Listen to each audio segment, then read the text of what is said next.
In 184 AD, the Yellow Turban Uprising broke out, causing the people to be displaced and plunging China into chaos. Cao Cao witnessed various chaos on the streets of Luoyang City, with an angry expression on his face. Cao Cao decided to rectify the chaos in Luoyang City. Cao Cao was appointed as the northern commander of Luoyang. As soon as he took office, he held a five-colored stick in his hand, majestic and imposing, with an undeniable majesty in his eyes. Uncle of nobleman Jian Shuo, illegally traveled during the nighttime travel ban period. Cao Cao showed no mercy and killed him with a five-colored stick. Cao Cao was demoted to a local position for offending the powerful, but he remained resolute and said, "Although I have been demoted, my will not change." In 189 AD, the rebellion of Dong Zhuo broke out. Dong Zhuo deposed Emperor Shao of Han and appointed Liu Zi, the Prince of Shenliu, as the emperor. He declared himself the prime minister and took full control of the court. In the year 189 AD, Cao Cao rose up in Shenliu, raised the banner of attacking Dong Zhuo, and the soldiers lined up neatly. The 18 allied armies of the feudal lords who fought against Dong Zhuo met at Xuanzhou. Cao Cao delivered an impassioned speech to boost morale.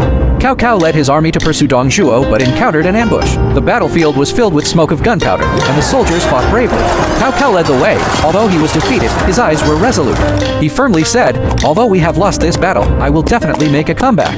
After returning to the camp, Cao Cao did not give up. Instead, he sat around a table filled with maps with his advisors and began to discuss how to strengthen his strength. At this time, Cao Cao adopted Mao Ji's strategy of using the emperor to command the princes and personally welcomed Emperor Shan of Han.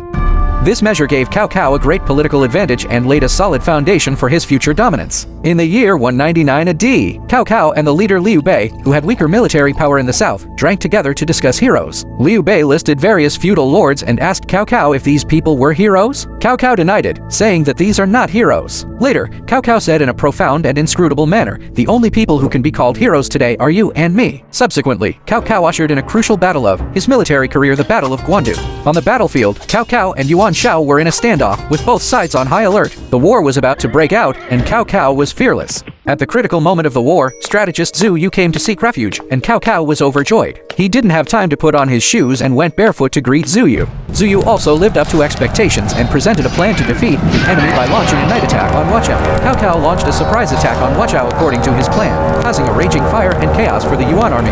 In this battle, Cao Cao achieved a complete victory and successfully unified northern China. However, Cao Cao's ambition was not satisfied with this. He led a large army southward, with warships connected and flags fluttering. Cao Cao was full of ambition and vowed to unify Jiangnan.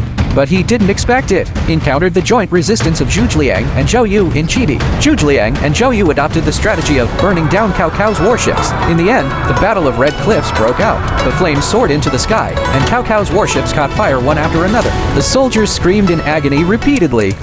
Cao Cao was defeated on the Huarong Road, and although he was very embarrassed, he laughed heartily and said, "Haha, this is fate that will not destroy me." Despite experiencing the defeat of the Red Cliffs, Cao Cao did not falter.